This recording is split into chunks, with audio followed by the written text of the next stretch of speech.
What's your story? Yo, it's your boy Baby A, and this is my story.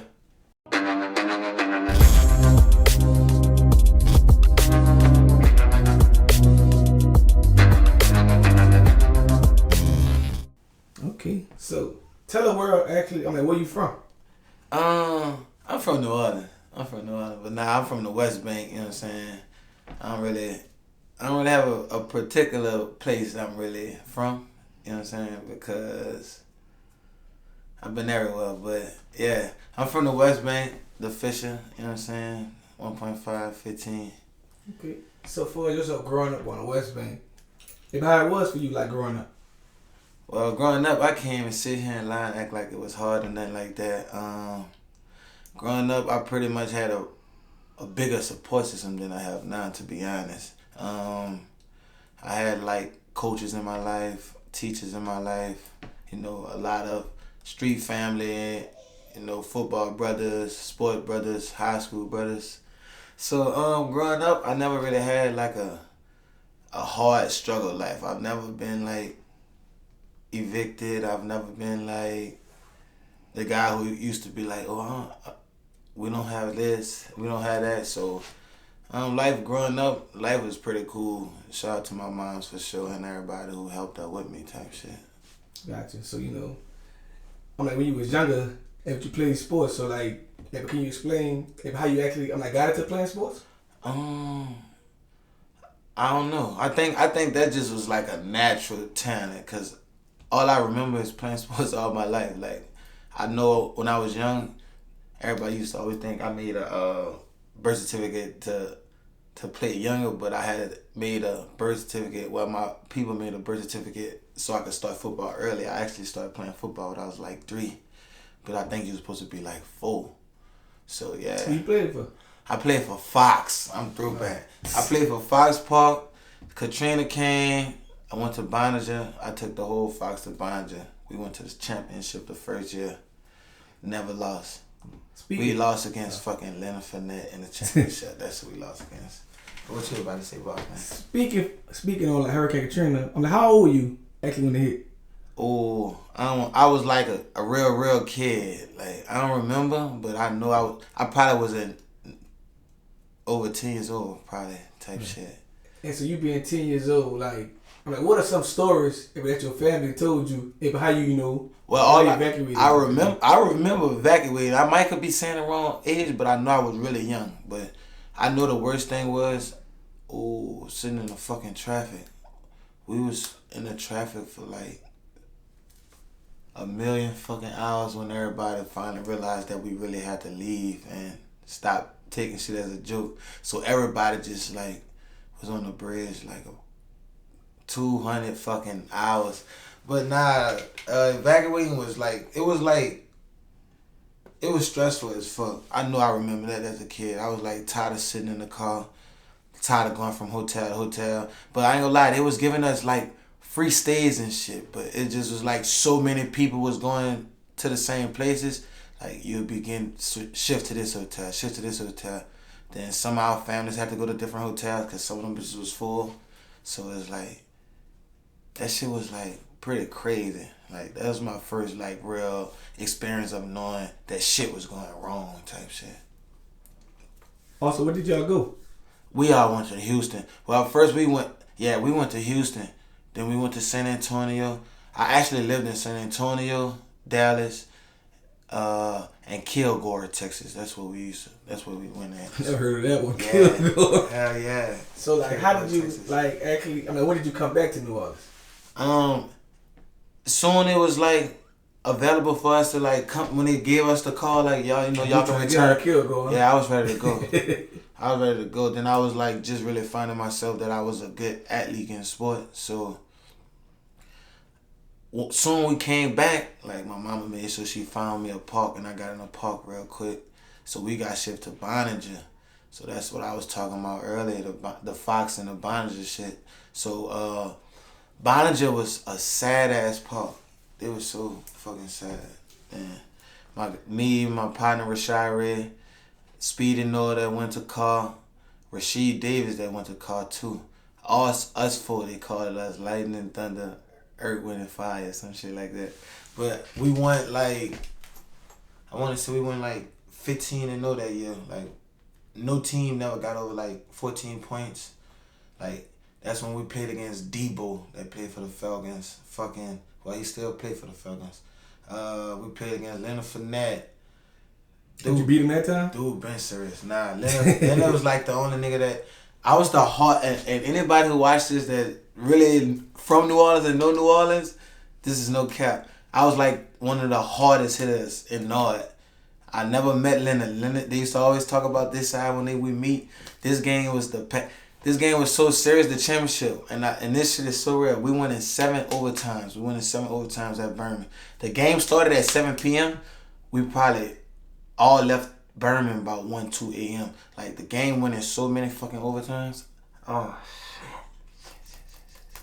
shit. The game went in so many. You can mute that out, right? What? That curse word. You been cursing. Keep it rolling. But yeah, the game went in like 7 overtimes. We ran out of players. My coach started crying. He ain't more. This man had no more players for us. So what, that boy playing Madden? Man, listen, the game was so. This man, we didn't have no more players. Like, I remember this like yesterday.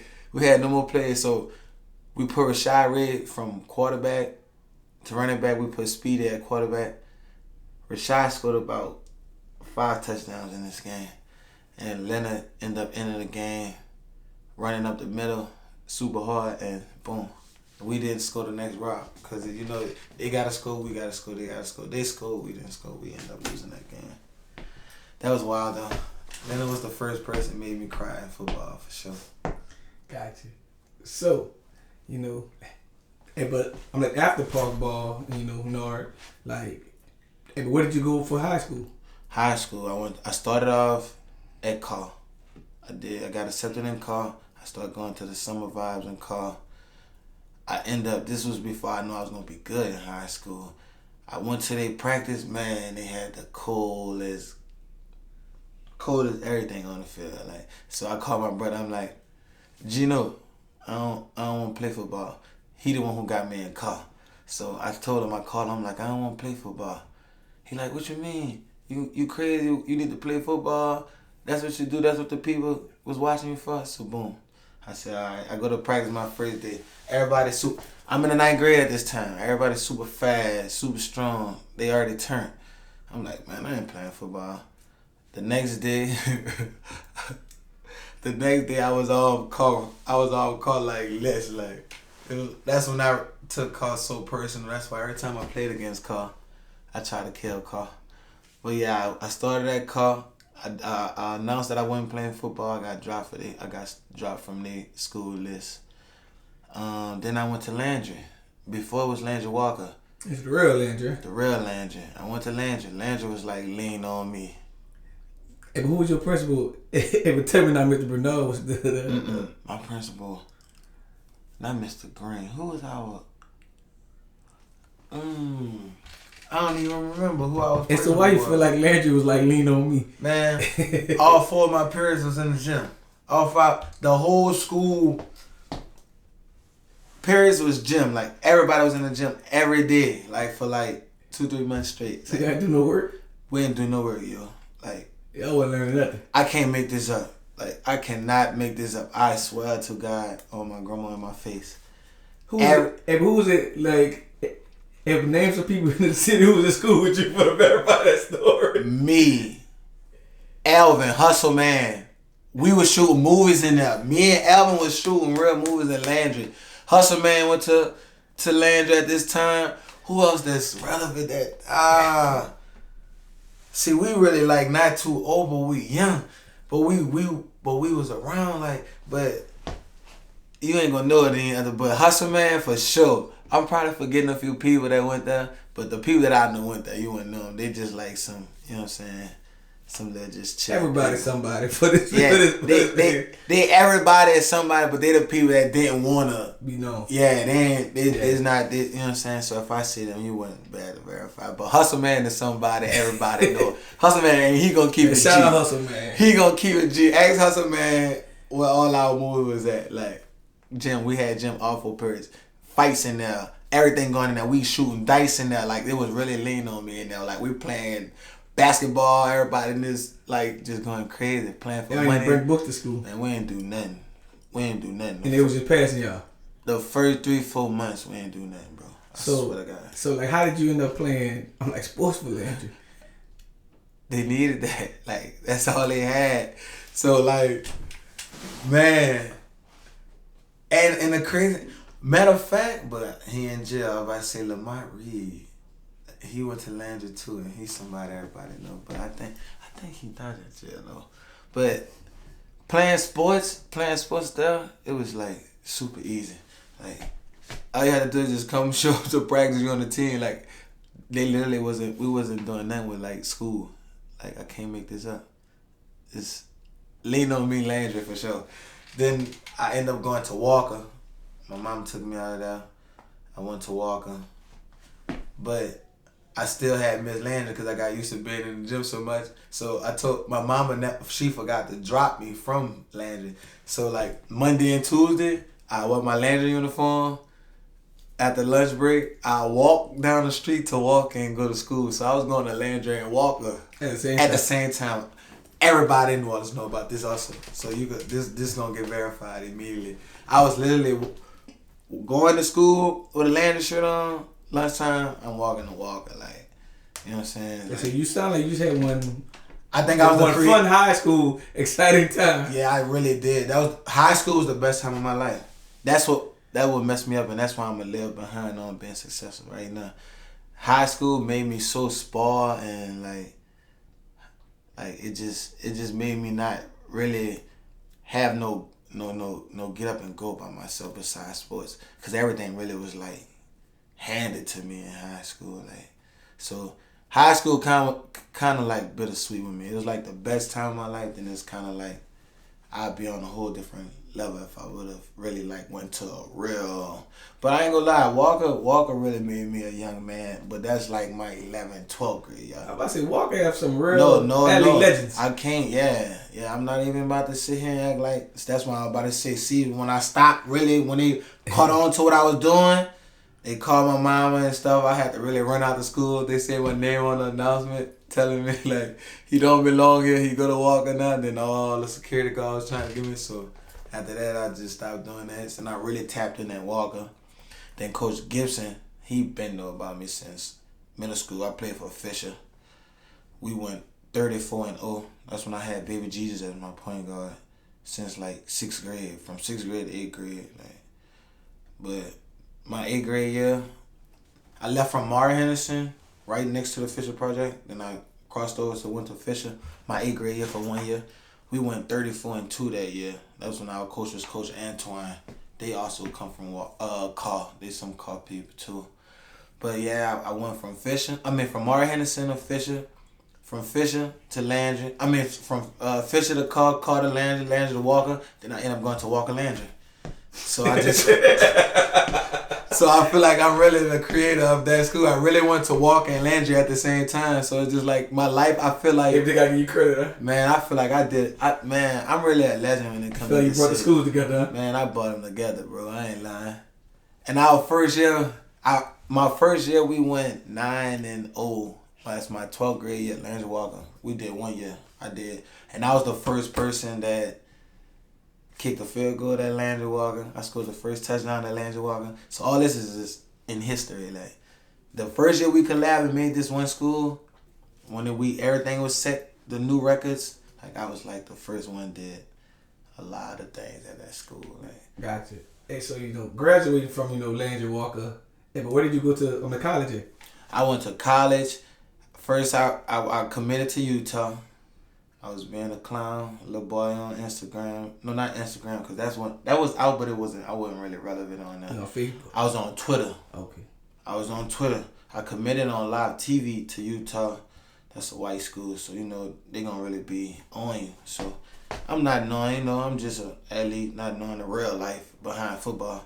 So I'm on there posting, females, what I'm doing and crazy stuff like that. So the day I was supposed to fly out to go to college, my mama got a phone call. She's like, Miss Jack, I'm sorry, but we had to remove his scholarship. Like, we had to drop him. We saw something he posted on Twitter. So my mama called me like sad. And I'm still young in turn. I'm young. I don't know, but I'm like, it's all right, man. I got most, I got most scholarships. So I didn't know in college once you do something, it gets sent on to everybody. Like, this is just awareness thing. So soon I checked my Google. Like the next 2 days, all my scholarships just started dropping. Like I had I can't make this up, about 26 real D1 university full rides, 4 years scholarships. Then I started posting wild things on Twitter. Then like I started losing all that, so I started getting like JUCOs, and I just was too big headed, worrying about what people was gonna say, worrying about shit like that. Then I didn't take junior college serious, so I ended up going to Hutchinson, that was in Kansas, right by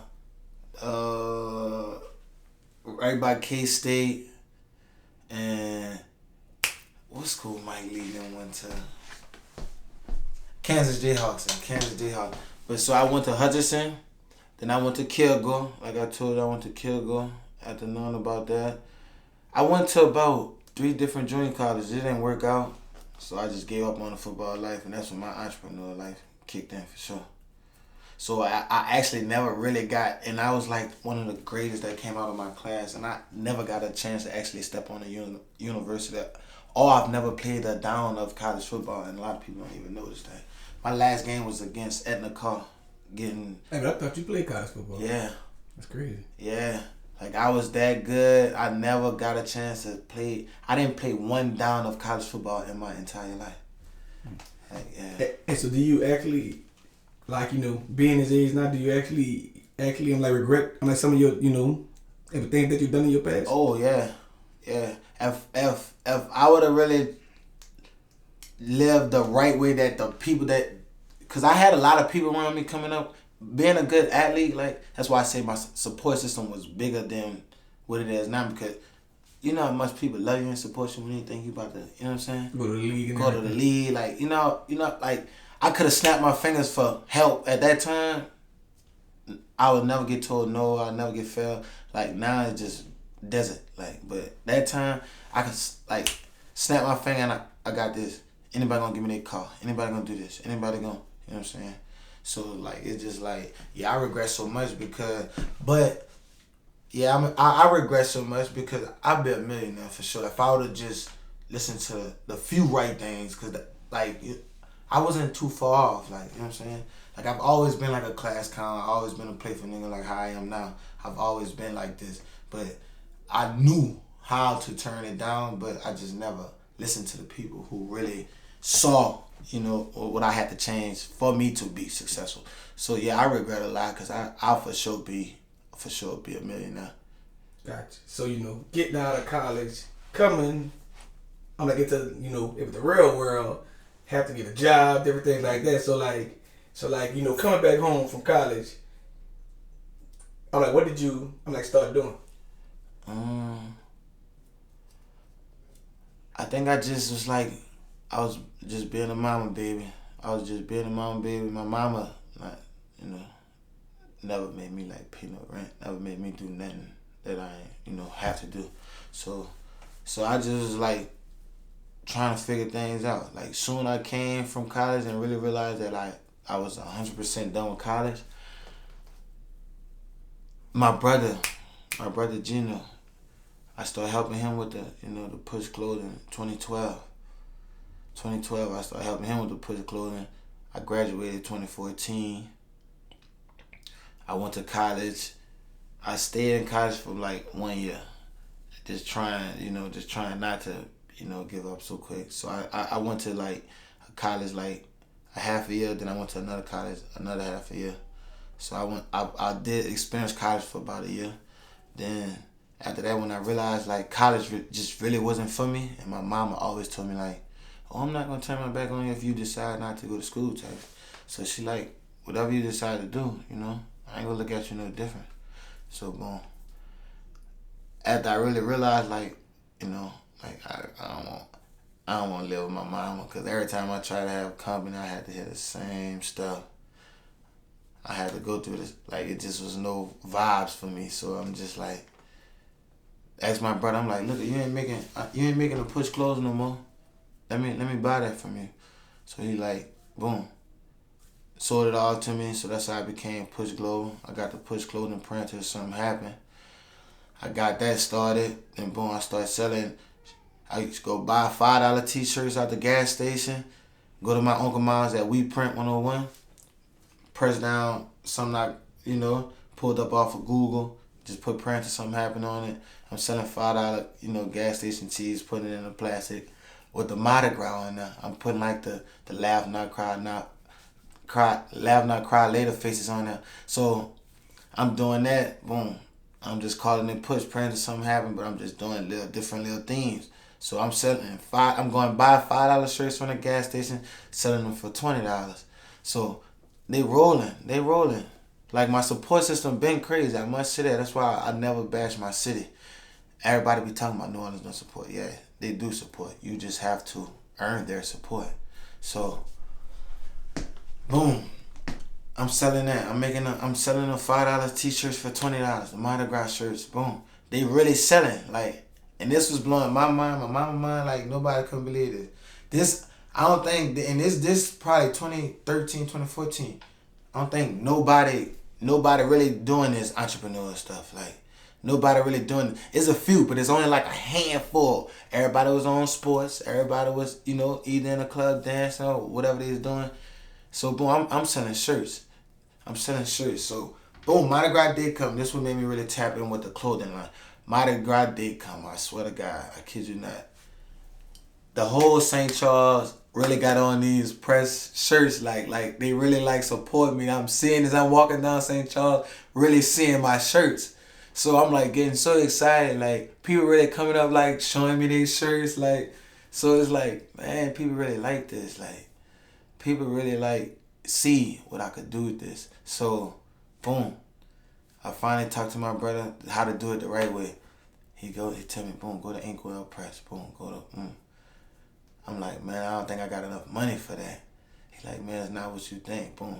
My first order was about $500. Boom, I had that. I put the $500. I came with my little reel. I think I came. Let me see.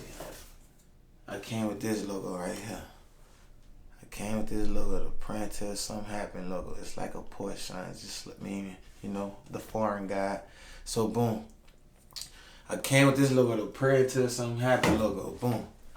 Just putting them in different colors. So if it's Easter, I come with a pink one. If it's this holiday, I come with a red and green one for Christmas.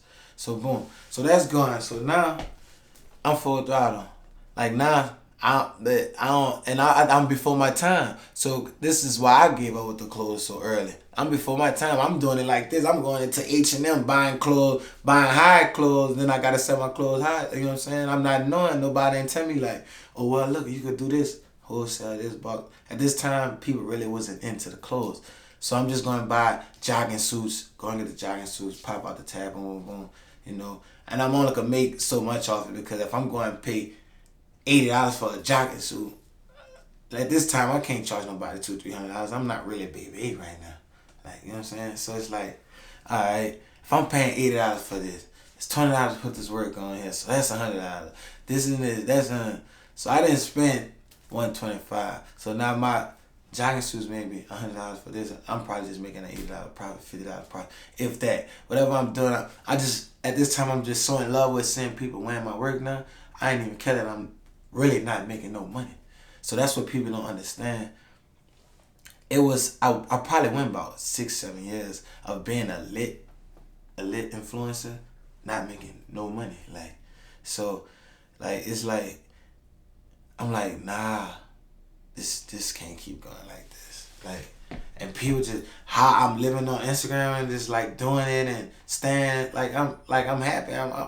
I'm just making money. People support me, so I'm not really paying attention to it's like you just wasting time out here. Like you got it, but you just like not making nothing. You're not doing it. You just like cutting even. You're not doing that, but just putting your product out there. So boom. At the end of the day, it ended up still paying off because the more my product was out there, now my platform got bigger. So that made me turn up on the business side. So that's when I tapped into the entrepreneur real life shit, like you said. That's when I really had to wake up and really notice that I need some money. Like I can't be lit. How I'm lit and I don't got nothing. Like it was times to where I really couldn't really afford no realistic things. Like I used to have to borrow all my brother's stuff. You know what I'm saying? I used to have to wear all my brother kicks. This before this nigga got fat. This before he got real fat. You know what I'm saying? Shout out to my brother Gino. Look, this before he was built like Respucia. Look, I used to really have to fight with him. I had to go to this man's house. Yeah, I had a hard life coming up with it as my adulthood when people stop, you know what I'm saying? When people realize like, all right, he ain't playing football no more. We straight on him. Like, then so it's like now I'm an influencer now, so now I gotta get it how I live. People expect me to be, you know what I'm saying? So that's before I became like a mature influencer to not care about what people think. So at this time, I'm living for the people. You know what I'm saying? So I'm messing up relationships. I'm doing all type of crazy stuff just to have an image that wasn't making me no money. I just looked it good. Like looked it like I was having, but not. So I used to really have to go to my bro house, take his stuff before he get there. I'm already knowing. As soon as I get on social media, I'm gonna get a text message. Why you got all my stuff?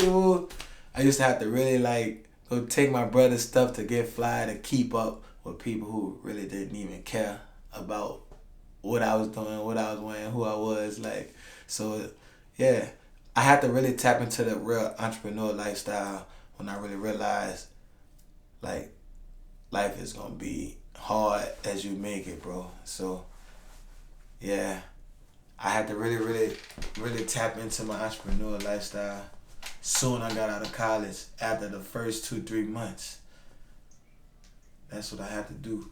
So that made me really open up to the business side. So now it's like, all right, let me be an influencer. Let me get paid to be an influencer. Let me let people know I could bring. Cause I get so much attention, and people be saying like, "You want so much attention." I don't even want attention. I just get attention because how I carry myself, and I'm always positive, so people can always soak into positive energy. So yeah, to not go off of that, yeah.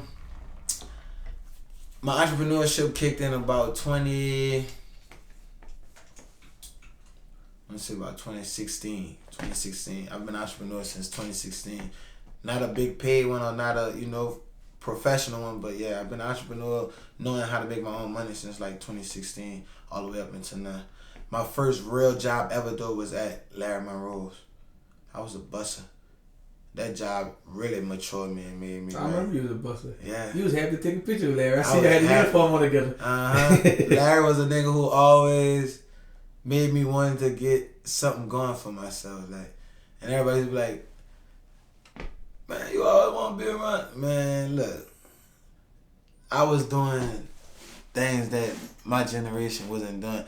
When I was getting laughed at, like I was making real money at this time. Now that's when I tapped in. I started washing cars. I was cutting. My car wash was crazy. Then my support system was so crazy. My teachers, I can't make this up. My teachers used to let me drive their cars from school, park it by my house. I used to take like 5 to 10 cars at a time. My grandma used to fuss at me so much about her water bill. I used to park about 10 cars. I'm washing all 10 cars with dishwasher. Using the dishwasher and everything. Using the dishwasher liquor, man. Then also, I'm really vacuuming the car with a real house vacuum. Like, I really been knowing I was going to be an entrepreneur. I know how to cut grass. I used to cut grass. I used to clean up. Like, I used to, when the skate ring was lit, I used to go to the skate ring early, get buku extra tickets, and when you can't get in, I used to sell skate ring tickets. Like I used to do I think I done sold everything in the world, like literally. So gotcha. So tell the world when you actually became one host. Nah, Lord, that's a question I've never could answer, cause I don't even know. I don't even know when I started hosting, or how I started hosting. But I know I started seeing you start jumping on the stage, grabbing the mic around how free all the time. No, not I'm talking about me personally. Oh, all right. Yeah, see, Free Water always had some cool events. But see, I really started hosting and talking on the mic. I was with How Free. That's the guy, Skeesh. Big dreads, How Free. Have a shout out to them. Yeah, you know what I'm saying? They got the store right down the kid at 7 days. Y'all could go there, you know what I'm saying? My kind of friends, you know what I'm saying? And I say friends because me and them guys been linked since like 10 years plus now, 15 years, 10 years. So I started talking for them. They the first people I ever started talking for. I started talking for them before they come out because they been rapping for a minute too. Like they was the ones really making concerts, local concerts. Yeah.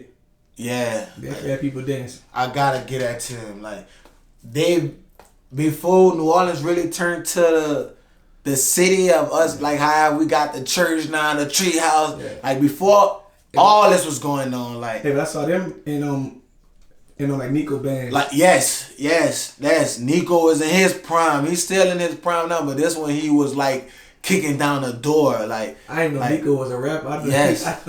He played basketball for Walker. Yeah. He played basketball for Walker. Yes, Nelson. Like yes. So it was like like these dudes was rocking real, like really making people pull out their phone. Like people really in the club celebrating. Like at this time, like.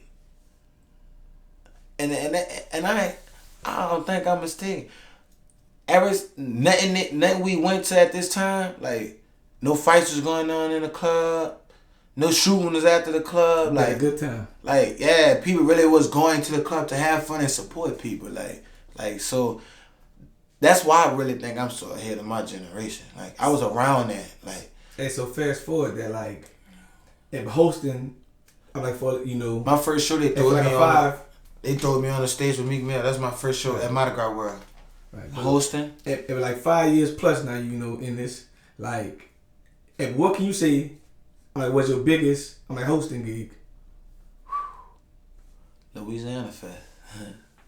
The biggest show in the city. You talking the last one? Yeah. So, speaking I had bigger stuff than that, but that was crazy because it was in the city and it was like, people from all over the world, like, so it's like like this Lil Wayne, this Drake, these type of people we on the same stage with. Like we literally was on the same stage like one day before the, you know what I'm saying, we was with the Amigos the last, you know what I'm saying, before the incident. Like so it's like that was a big stage. Like that's stuff they gonna remember for the rest of their life. Like so yeah, I think I done had some big shows. Especially with like Rob also. Well, hey, but that was my next question. Hey, but how did you meet Rob 49 and like how did you become Rob 49's host? Alright. How did I meet him? My little cousins really run with Rob. My little cousins is really, I think me and Rob probably 22. So yeah, I'm probably like 4 years older than Rob. So Rob just graduated from high school too, right? I believe. Maybe like 2-3 years ago. He probably graduated from 35. But me and him probably like 4 years off. 4 years off. 4.5, something like that. But nah, he's been always cool with my little cousin. My little cousin friends, Millie, T-Man, that's Black Migo. See Law, all them. I roll with Law. Bigger brothers, like, I'm cool with them, man. You know what I'm saying? So our generation is just a little different, but it's always been love. When I saw him, he'll always holler at me. And this before I even knew him. Like I was just getting on him. Somebody put me on that Toxic song. I'm right back feeling groovy, So that's when I'm just getting on him. Me and him used to, holler at each other. Then we kind of just started seeing each other a lot, hollering, tapping in on the ground with each other. Then we kind of actually just built our own relationship, and that's what I was gonna do. I wasn't gonna just, you know what I'm saying? I've always had my own motions, so I never was gonna just like throw myself on. So me and him just was we was cool on a regular. We don't even talk about rapping or shit. Like we was just cool, building our own genuine vibe thing. So one day he just riding through the French Quarter, coming down by me in the hood. He pulling up. I'm walking out the store. He's like, "What you doing, nigga?" I'm like, "I'm chilling. What's up?" "Hop in your car. We're going to Houston right now. I don't want to hear nothing." I say, "Huh?" He's like, "Hop in your car. We're going to Houston. I got a tour. We got like 4 or 5 days going around Texas." I said, "Brother, what are you talking about? I just got to New Orleans." He like, "Brother, get in the car. Follow us right now. We're going to Houston." Me, I'm a guy that's like, if I feel like it's something that's gonna better me, I'm a guy that's gonna take risks. Like I ain't had no money on me and then he like, take the 200, put this in the gas tank. Come on, follow us. I'm like, I didn't have my suitcase, nothing. Mind you, I just landed in New Orleans. Like, he like, come on, bro. All right, boom, I hop in the car. He give me $200 on gas. I'm like, son, gas ain't $200, bro. It's good. He like, man, it's good. So I fill a car. I call my little cousin Ronaldo.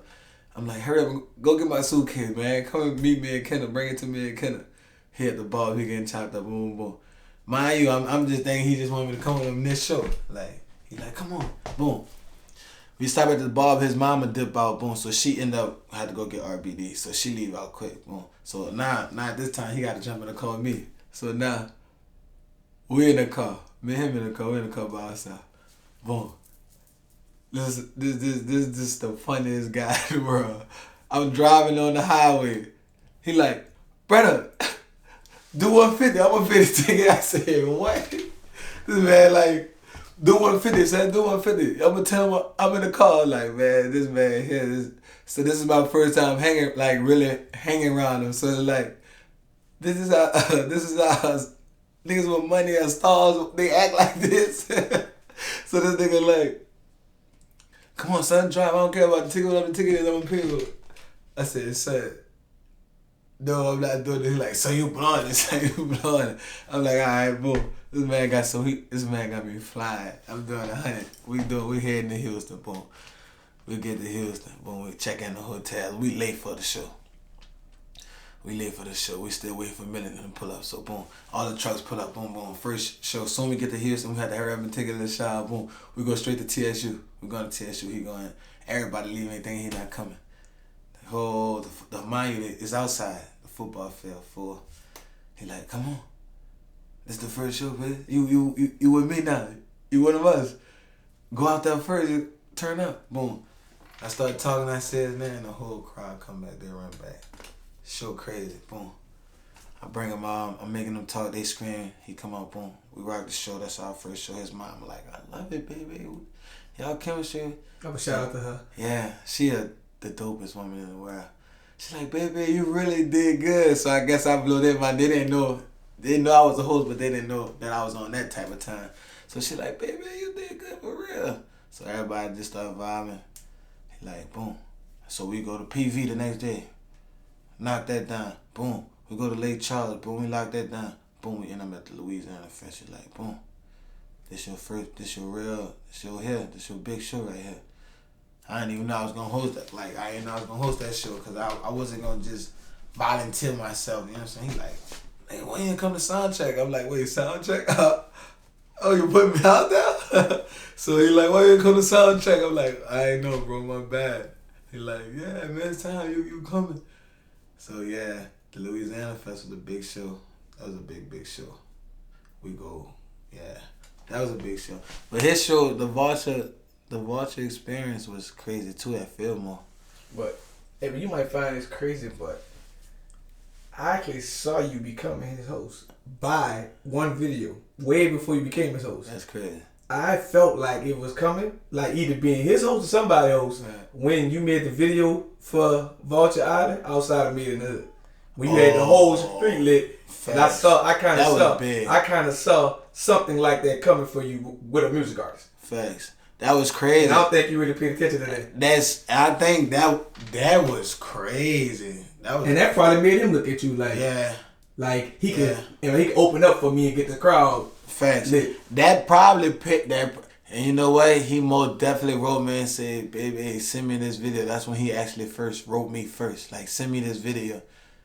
And I think Tunchi was like, man, Rob, they had this lit, man. Hey, but I thought so far, I'm like, man, hey, Tunchi might well, hey, but you know, hey, we might well start his. You know, if it's a little block party day, it's one day out of the year. Yeah, he most definitely. Have you ever doing that? Like just me seeing that, I visualized his marketing stuff. Yeah, so I just automatically thought like he that type of guy. He that clever. So the same thing you're saying, he was already on it. He already was on it exactly that day.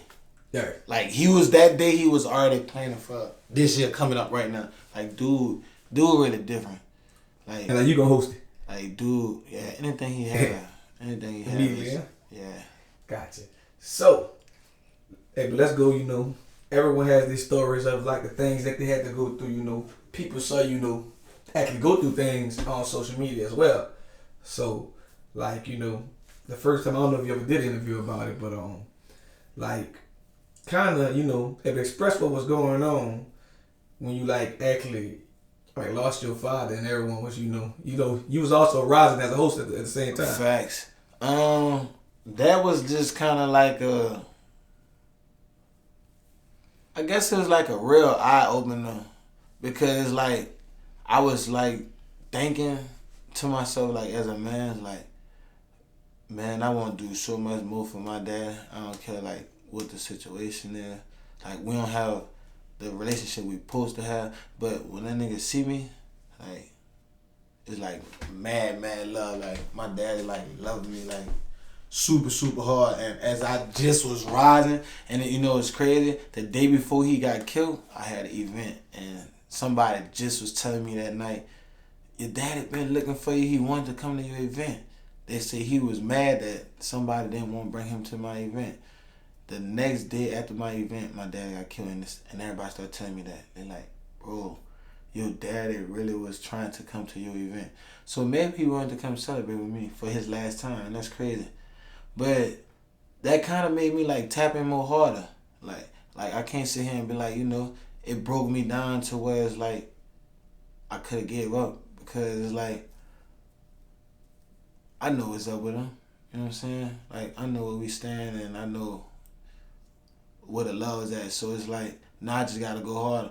And it set on me bad because I didn't really get a chance. Like me and my dad never took a trip. Like as an adult. The adult me, I don't know what he did when I was a kid.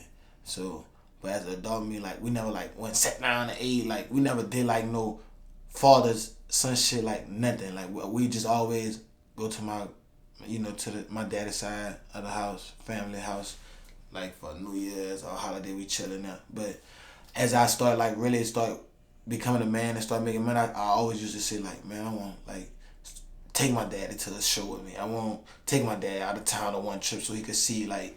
So like, when that happened, it just kind of like, damn, I didn't get a chance to do none of this I was really plotting on doing.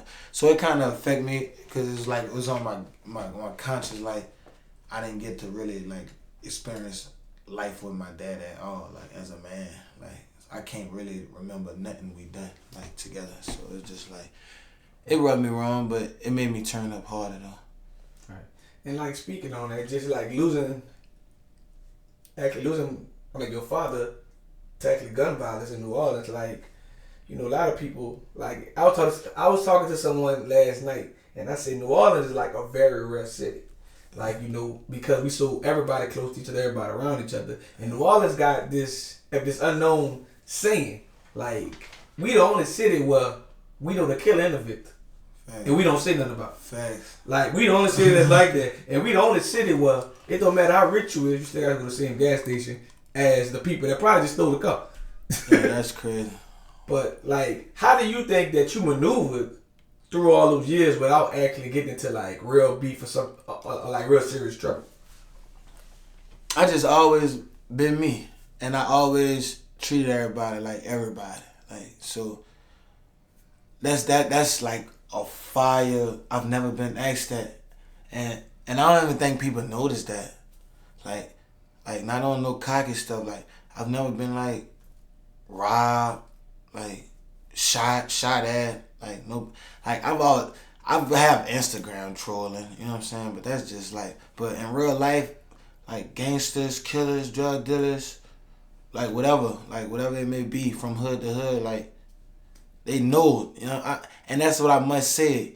They got a lot of people that do a lot of, crazy stuff out here, but it's like, I must salute these, like, all hoods, like, you know what I'm saying, knowing where I'm from, and they got, all type of other stuff going on, but it's like, all these other hoods that got stuff going on with people that I may be from the same place or different, you know what I'm saying, they never, like, rub me wrong, because everybody know, like, I'm not in, like, you know what I'm saying, I'm not into that, like, I don't even portray that, I don't even give be that. kind of down bad, like, and you try to even, like, approach it with it. Like, you know what I'm saying, it's like, what you gonna get out of, like, you know what I'm saying, you everybody see what I do. Everybody see what my consistent of life living is, like, you know what I'm saying? So it's just like, what you gonna make up to even try to start something with me? Like, what you gonna, like, the most I can see is me taking a nigga girl. That's it. But I don't even be on that. You know what I'm saying? So it just be like, man. And that's definitely one of the things to get you, that's one of the things. messed up down so here. that will let you know that I really be to myself, because I've never had them type of problems. So I'm just respected everywhere I go, because I respect everywhere I go. Like, so. Gotcha. And so I have this question for you. Has there ever been a point in your, entrepreneur career and host career, like, when you just want to give up? Oh, yeah. A lot of points. Like, 3 months ago, points. Like, we keeping it real on here. So it's like January, February, March. Well, January, I want to say like end of December, January, February.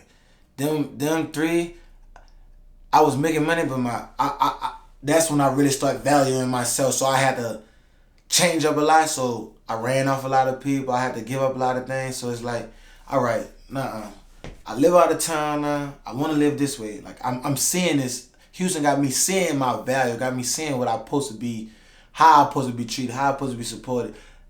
How people in other places really, they got people in New Orleans do this too. So don't get me wrong. But Houston just showed me that when people want something or when people want to support something, they don't care who they supporting. They supporting it. If they want it, they buying it. They're not question. Like, I've never been questioned about no price in Houston since I've started my entrepreneurship in Houston. Like, if I tell a person this is this, okay, like, you know what I'm saying. So it's like that's just really different. That's just different. Houston just really made me turn up, and them 3 months I was telling you.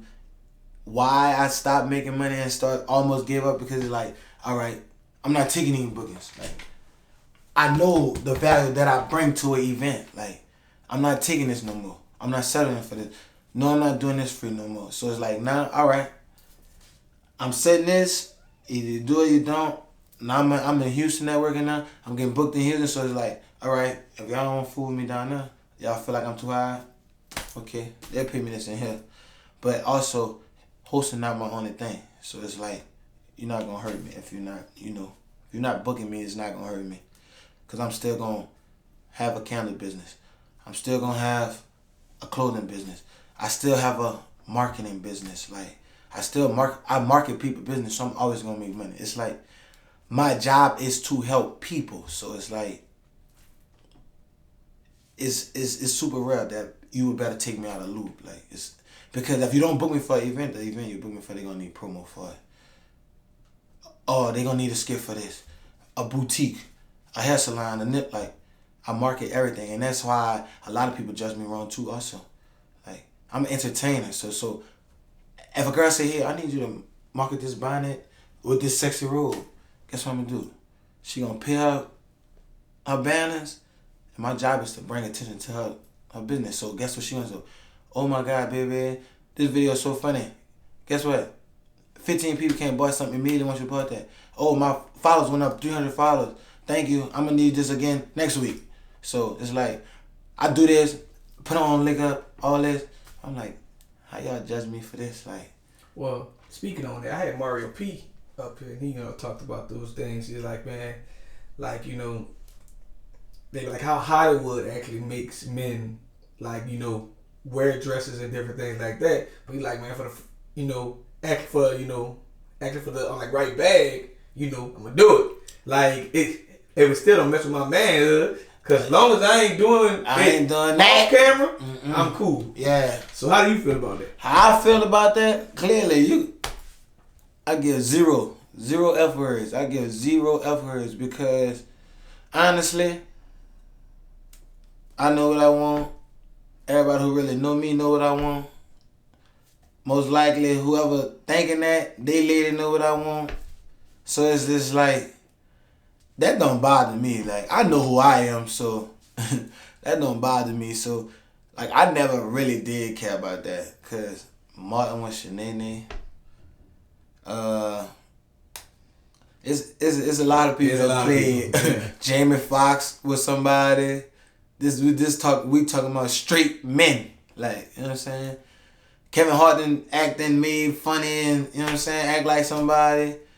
Like, it's just like, people only gonna say what they want about who they want. Like, it's like you have to be on a certain platform to be approved to do a certain thing in life. But that's why I feel like I'm so blessed and so above my generation and people that's doing what I'm doing. Because some people probably like, it's getting offered. Oh, I got $500 for this commercial, $1,000. They probably like, oh no, I don't do that. Like, no, you weren't like, it's, in this world of entrepreneurship or entertainment. I'm gonna say entertainment. In the world of entertainment, you gotta be numb to all opinions.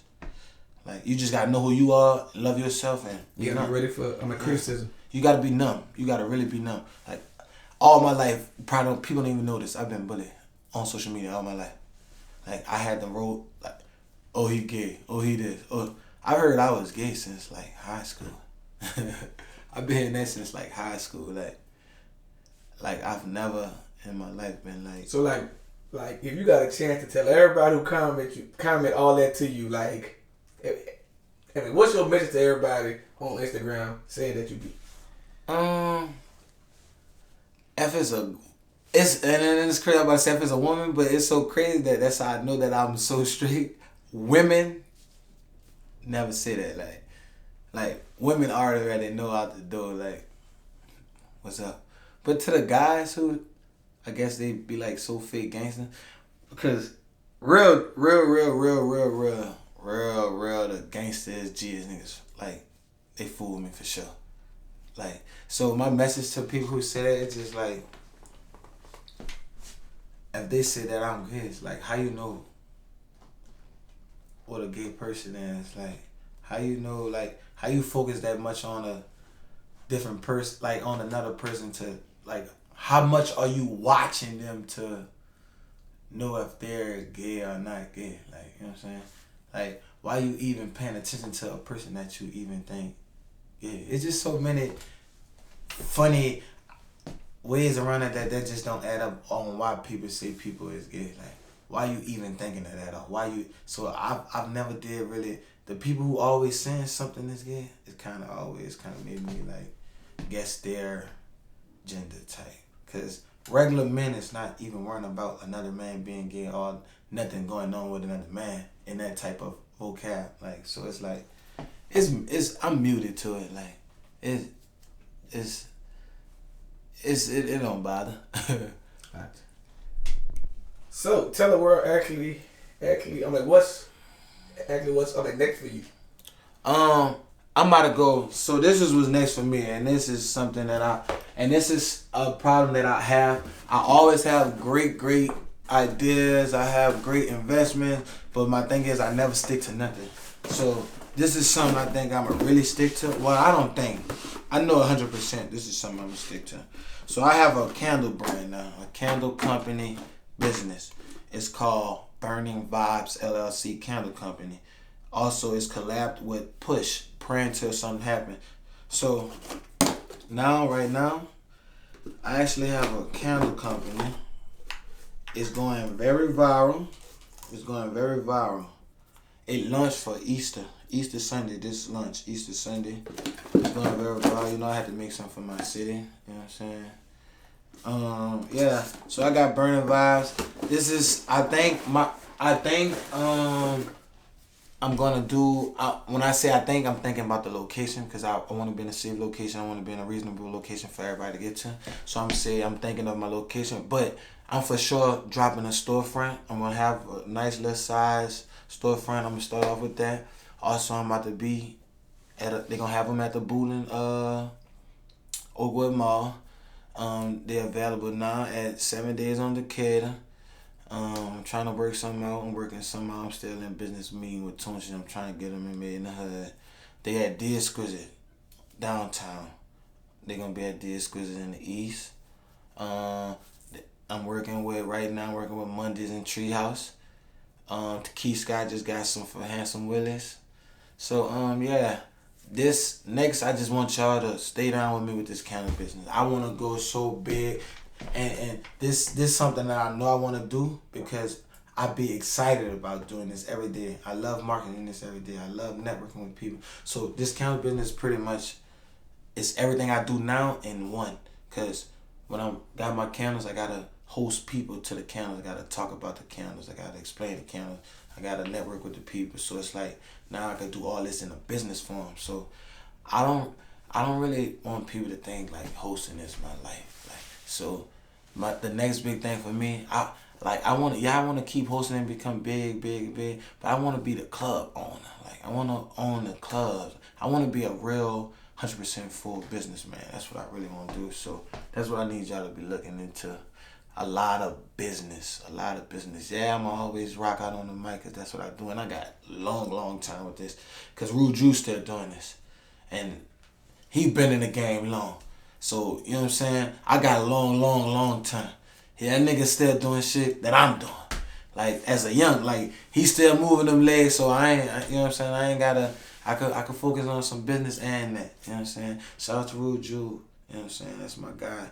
Y'all be saying all that weird, crazy stuff. Me and Rude Jules, guys, we locked in. Shout out to Rude Jules, Mr. Jigga Train coming true, Mr. Brunch, Mr. Nice Guy. Shout out to you. So yeah, y'all be looking for a lot of business. I'm talking about big business, a lot of business. And also I'm willing to work with all businesses. So yeah, y'all be looking for a lot of business coming soon. Alright, you know, so last but not least, tell the world actually, what can they find you on social media and just everywhere? You can find me on social media at baby_A_17. You know what I'm saying? You can find me on that. You can find me at the hottest events. You can find me in Houston, in the A, Vegas, Miami. I'm everywhere, literally. Shout out to all my entrepreneurs. Shout out to y'all. Keep doing what y'all doing. Some things it's gonna be slow, so don't force it. Don't lose yourself trying to find somebody else in you. Find yourself. Find the inner you. Shout out to my moms too. My moms is a big part of all my business and success. You know what I'm saying? And shout out to my guy too. I can't forget my guy. Shout out to my guy Cutter Gang J Black. A lot of y'all don't know. Y'all always asking me. My dude gifted me with an 8 chain. Y'all was saying, you from the 8 watt? No, I ain't from the 8 watt. My guy gifted me with a chain. You know what I'm saying? Because I was one of the real ones. Stayed down. When that nigga was wearing the smaller chains. No chain. Nigga barely had hair. Nigga couldn't wear no designer shoes. We were wearing, you know what I'm saying? I keep them with me. And if you need a diamond tester, this the real deal. I ain't even playing. And my best friend Yogi, who got killed, he out the 8 watt too. So yeah. So to y'all who always asking, oh why he got that chain on? That was a gift. $30,000 chain was a gift, man. It's a real one. Shout out to Cutter Gang J Black too, man.